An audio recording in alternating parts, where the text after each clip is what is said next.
I'll take over the Hello ha. Hahaha. Dunkin Donut. Kaya na ko ni bagong trending nga kunafa. Let me check kung ano siya kalami.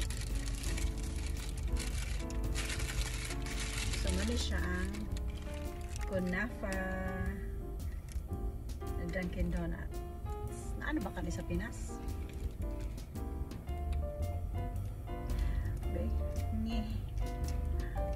Grabe na carbs.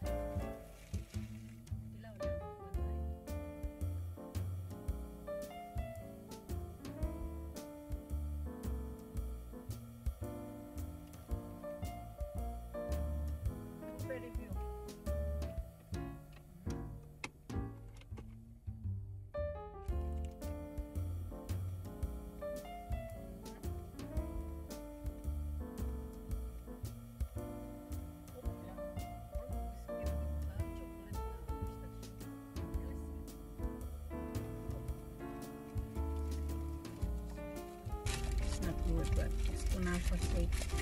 Kunafa steak. Magpadali. Tintal is life. Tintal. Tintal. One bite more. Aha.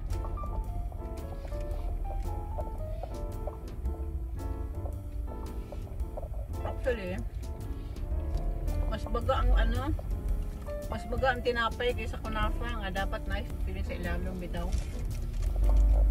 Hindi siya ano.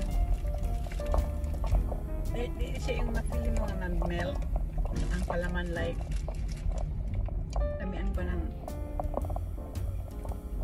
strawberry filled bitaw nila. Yan.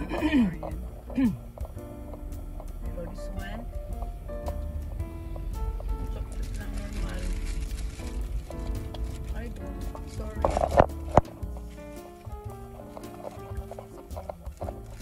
Inito na siya namin siguro kay mag-melt ang kunafa.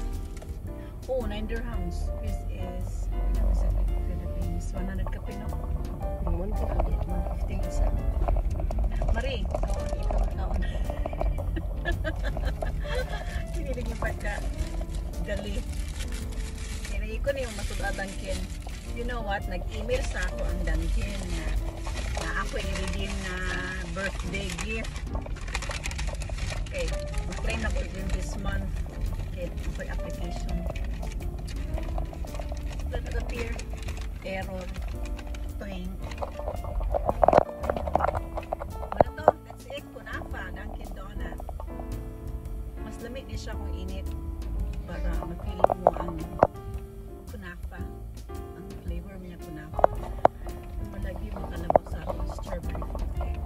Yun ang flavor sa Dunkin. Especially ang sandwich. So that's it. Kunafa pa more.